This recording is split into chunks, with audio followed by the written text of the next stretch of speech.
Tension in our personal relationships are at an all-time high. Dialogue, when it happens at all, is heated. It isn't that we've lost hope in what faith and politics can accomplish in our world. It's that in our polarizing times, faith and politics seem to be leading more to rage than actual change. It's discouraging, disheartening, and disappointing. But it doesn't have to stay that way. Civility is not a pipe dream. Nuance is not unrecoverable. Peace is possible. And it can all start right here, right now, with us. Let's close the space between us.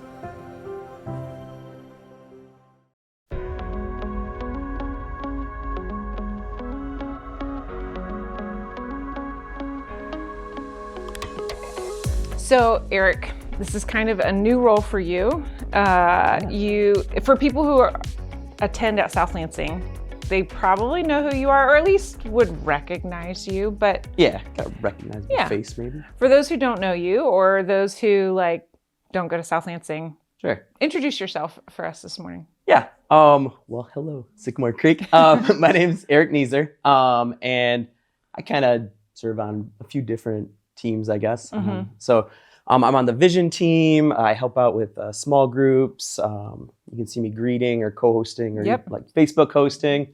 But yeah, so now I'm trying my hand at the teaching team. So we'll see how it goes. And you've been around Sycamore Creek for a good number of years, right? Yeah, I think it's been 5 or 6 years now. Okay. Yeah. That's very awesome. Cool. Yeah. Well, this is fun. Welcome. I'm excited. Oh, thank you. Thank you for letting me be here. So when transitioning now, when I was in high school and college, I went on a couple of international mission trips. Okay. Did you ever go on any trips like that? I did. Yeah. So for a few years in a row, a group of us would all go down to Guatemala, and there was a big organization down there called Hope of Life. Mm-hmm. And we would go down. It was when I was in pharmacy school. So we would do medical missions. We would do construction work. Whatever they needed at the time, we would kind of help out for that week. It was fun. That's very cool. Yeah. Yeah. So when I was in college, I went to Romania a couple of times with my campus ministry with InterVarsity Christian Fellowship. And the second time I went, we partnered with this sort of cohort, STEM. Okay. Students training and missions. And it basically provided some training. Like there was 3 weekends before the trip and then a weekend after the trip for debriefing. And it was sort of an interesting kind of strange experience. Like each weekend they sort of tried to replicate some cultural norms from different parts of the world. Okay. And one weekend we had to turn all of our cell phones in. All your cell phones? Yeah. And one weekend we had to observe the gender roles of a different culture. And so the women, the female students cooked and cleaned and served the male students, and the male students offered to carry our books and our stuff. It was a little strange. Yeah, that sounds honestly a bit bizarre. Yeah, but it gets better. It gets better. I can't wait. So we also had experiences that might be called games, but they were designed to get us out of our comfort zones, to stretch us, to disrupt our peace a little bit, and make us think about things in a different way. And there was also a song that they taught us, and it went is what I'm doing, thinking, or saying, building trust or undermining trust. Okay. And then it went on to say it's not right or wrong, it's just different. Oh, okay. Yeah. First off, I was really hoping that you were going to sing those to me. I'm a little sad, but either way.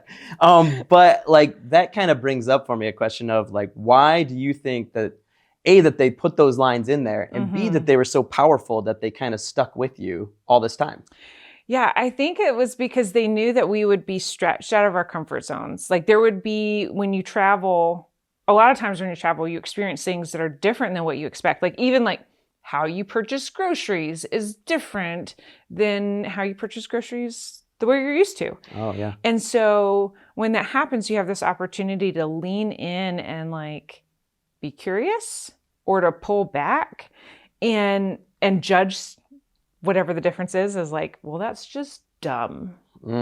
That's really dumb. And then the more exhausted you are, the more difficult it is to lean in. And so they wanted that thing to just be like in our brains all the time so that like we'd remember even when we were exhausted to lean in. It's almost like he had a decision to make in that moment. Yeah, exactly. So let's pause here actually for a chat question. I'm curious, have you ever experienced a time, maybe during travel, where you were pushed out of your comfort zone and had to choose between judgment and curiosity? And what did you do? Take a minute and let's talk about it.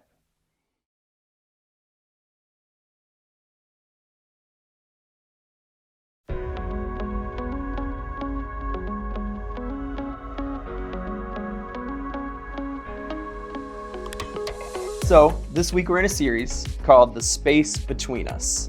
It's based on the book by Sarah Bauer Anderson. Got it right here. There, boom. So last week we kicked off this series with a message on connection versus distance. And then this week our topic is Peacemaker versus Peacekeeper. Mm-hmm. And next week we're gonna wrap up the series and it's gonna be a message on wonder versus expectation. Yeah. And we're going to have this book in the micro bookstore. So at each of our locations, we have a micro bookstore. And I mean, you could order the book from your favorite local bookstore or from Schmamazon if you want. But if you want to pick it up, like if you're at the service, you can pick it up in person. And what I love about building messages from books is that it gives us a chance to listen to voices who are not our own. Right? Like Pastor Tom and Pastor Mark and I, like we have our own perspectives and this gives us a chance to like be broader in our understanding. So like, do I agree with everything that Anderson says in her book? Mm-hmm. No, but that's okay. Like sure. The book does challenge me to consider things from a different perspective and that's really good. You know, honestly, in some ways, you saying that it's really what we're talking about through this whole series. Mm-hmm. That we can have those real differences with people, those differences, whether it be political differences, religious differences, cultural differences, and still be able to have deep friendships with them. Right. That's exactly what we're talking about. We're trying to engage this book with the principles of the book. Right? Like because sounds a little meta. Right. It's a big picture, yeah. Because this is the kind of interaction I think most of us actually really want with people. Like we want to be able to have deep, meaningful friendships with people who are different than us. I mean, I've got quite a few surface level relationships with people who are different from me.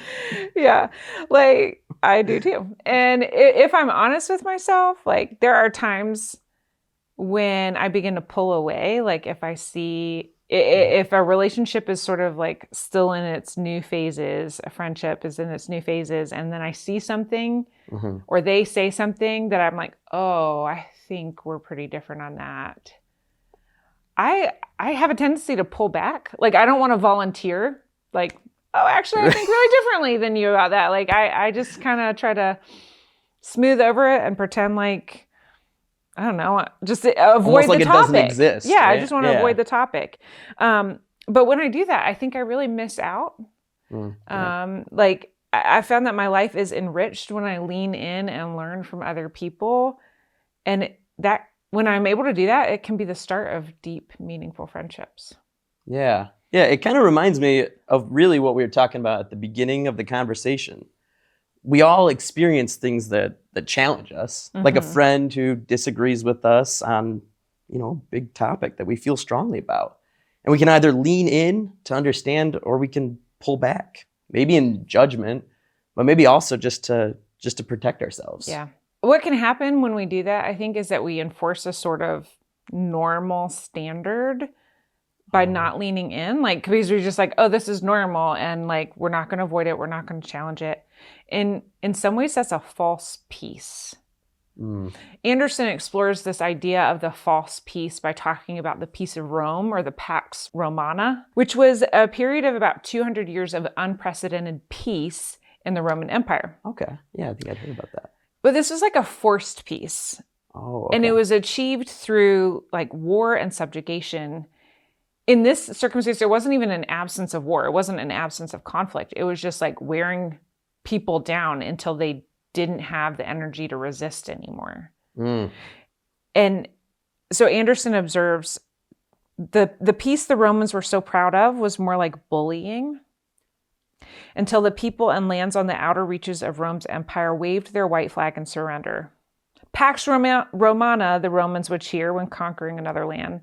But what it really meant was that they become so large and powerful, the neighboring lands didn't stand a chance against them. Peace wasn't in a lack of violence, it was in a lack of a fair fight with the people they came to conquer. Okay, I think I'm tracking with you, Mikkel. So this Roman, like, peace, I'll use my air quotes here. It wasn't really peaceful. But, I mean, how does that relate to what we're talking about today? I mean, other than, of course, like, they both have peace in them. Right. Well, Anderson observes that the Romans didn't see the cultures around them as equals, and their single-minded pursuit was to conquer. So she says, if you can't see the humanity in others and you're driven by a particular end in mind, the people standing in the way are just obstacles to getting what you want. First century Romans weren't peace practitioners, they were peace takers. So she's drawing this distinction between peace practitioners and peace takers. We might use the words peacemakers versus peacekeepers. And in a lot of ways, this might be a new paradigm for a lot of people to think about the difference between peacemaking and peacekeeping. And we're going to be wrestling with that today. Like, that's a lot of what we're going to be talking about. Peacemakers are creative in developing a sense of shalom, like the peace and wholeness of shalom. And on the other hand, peacekeepers often enforce a lack of disruption that just like flattens out differences and silences dissent. Kind of like the Romans there, in a sense, of what they were doing. Yeah, okay, exactly. I gotcha.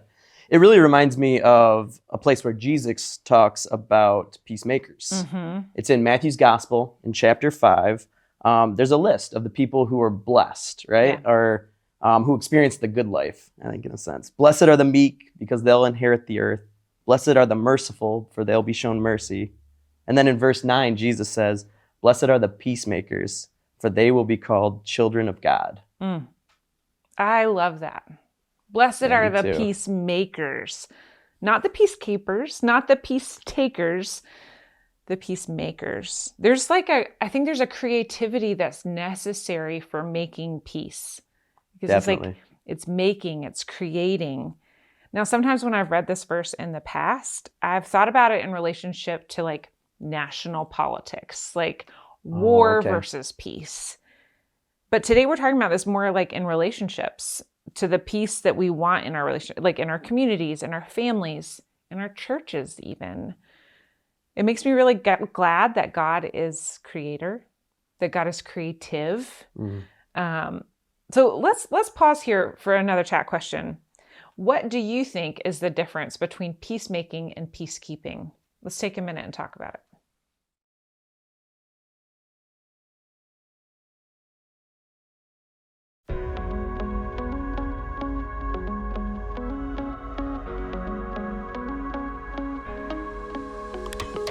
So peacemaking can be really tough work. At least that's what it sounds like. Yeah. It means we have to like live in a lot of tension in our relationships and how we view the world. It's so much easier to just withdraw from people, withdraw from peopling, I guess, than to stay present and live in that tension. Yeah, it really is so much easier. One of the things that stuck out to me in this chapter from Anderson's book is some ideas that she referenced from a writer and social psychologist, John Haidt. Specifically, he said, one of the greatest truths in psychology is that the mind is divided into parts that sometimes contradict, which means like each one of us live in this tension already. We just live with it within ourselves, like all the time, and we're still able to make peace there.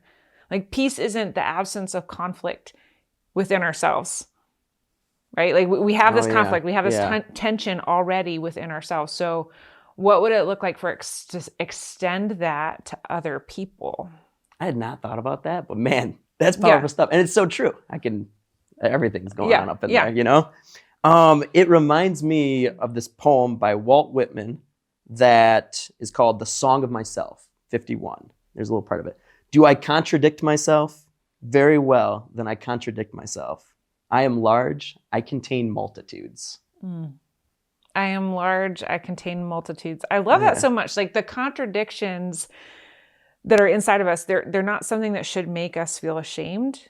Like sometimes when I observe, or even worse, when someone observes in me that I contradict myself, I can feel defensive.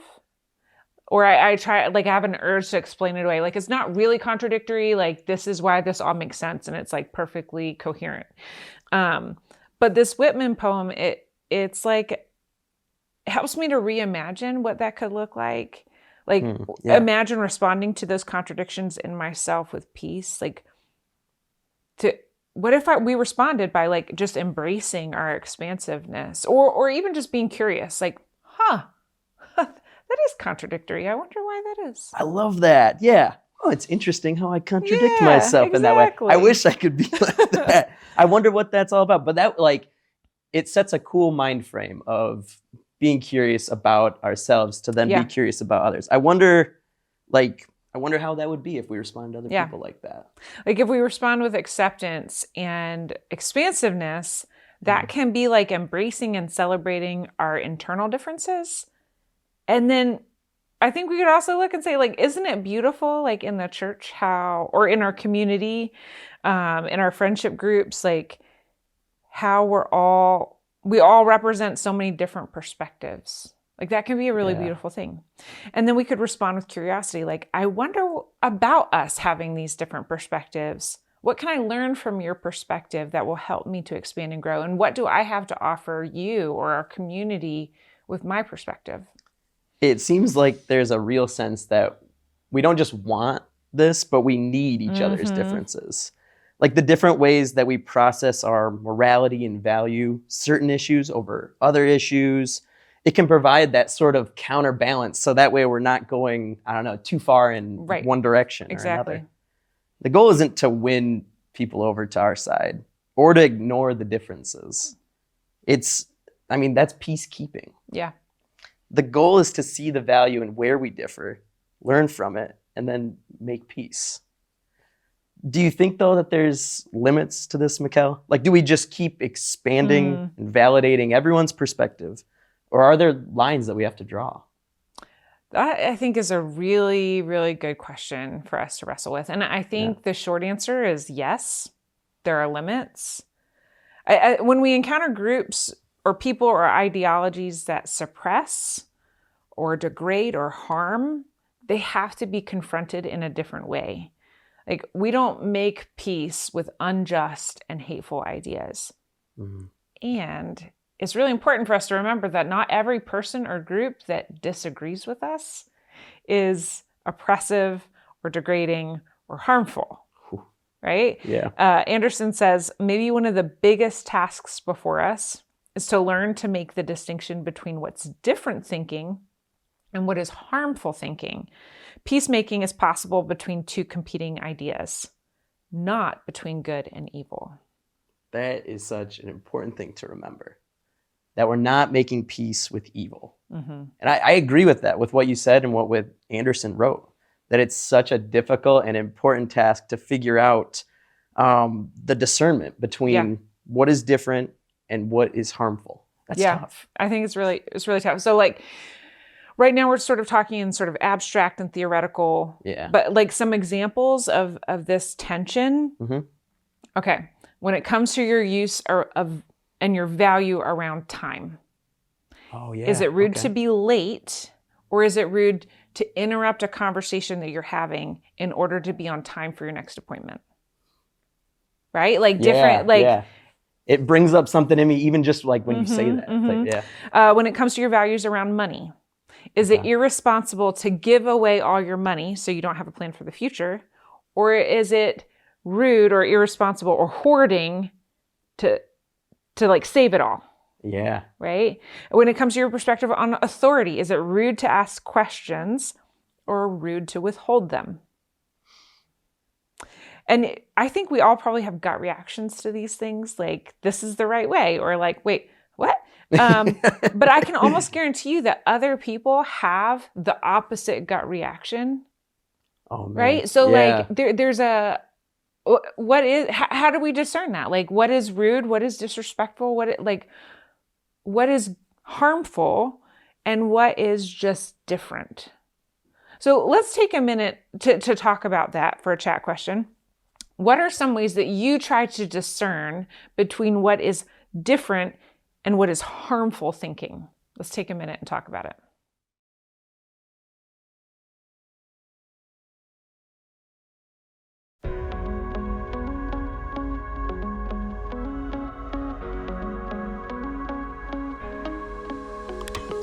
So one way that we can think about peacemaking versus peacekeeping is to think about, like, what's your end goal? So are you working toward an absence of conflict, or are you working toward a presence of peace or a presence of justice? Yeah. In his famous letter from Birmingham jail, Dr. Martin Luther King Jr. wrote about his observations of white moderates, and especially white moderate pastors, and how they're more devoted to order than to justice, who prefers a negative peace, which is the absence of tension, to a positive peace, which is the presence of justice. Man. Peacekeeping is about the absence of conflict, while peacemaking focuses on the presence of peace, the presence of justice. It focuses on healing and restoration and wholeness. Eric, where have you seen a negative peace influence you or the world around you? Man, I think, honestly, this message hits perfectly because honestly, sometimes, maybe oftentimes, I guess I would say, I pull back in those moments instead of being a true maker of peace. In that moment, I can revert to focusing on the absence of conflict. Yeah. You know, just being okay with glossing it over and being okay with it. And I think I do that a lot because there's a short-term benefit to it. But overall, there really isn't much of a long-term benefit.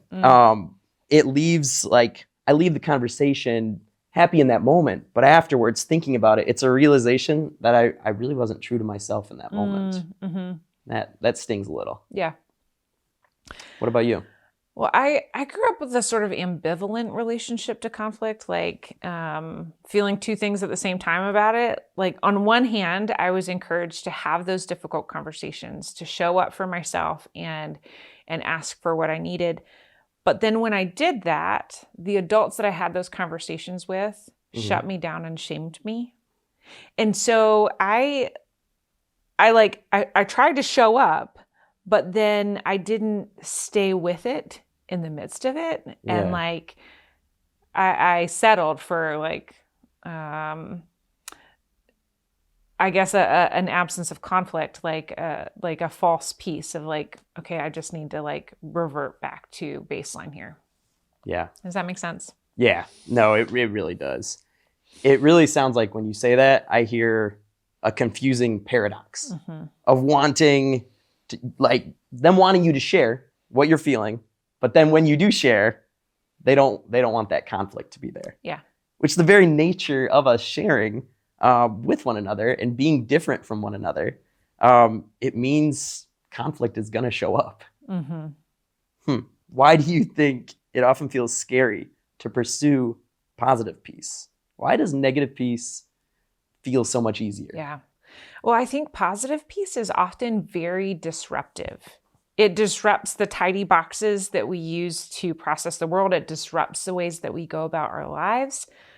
A negative peace, for those who haven't learned how to have healthy, constructive conflict, and or who haven't experienced that healthy, constructive conflict ending well, can feel so much safer. They just feel safer in the negative peace, in that absence of conflict.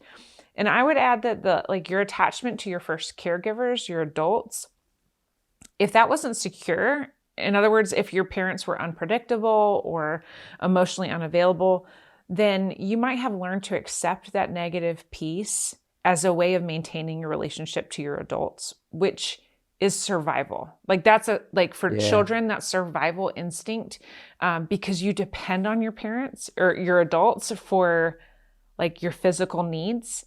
And so children will accept that negative peace and internalize things in order to maintain the relationship with their adults, because that it's a survival instinct. That holisty. Yeah, Okay. absolutely. Yeah.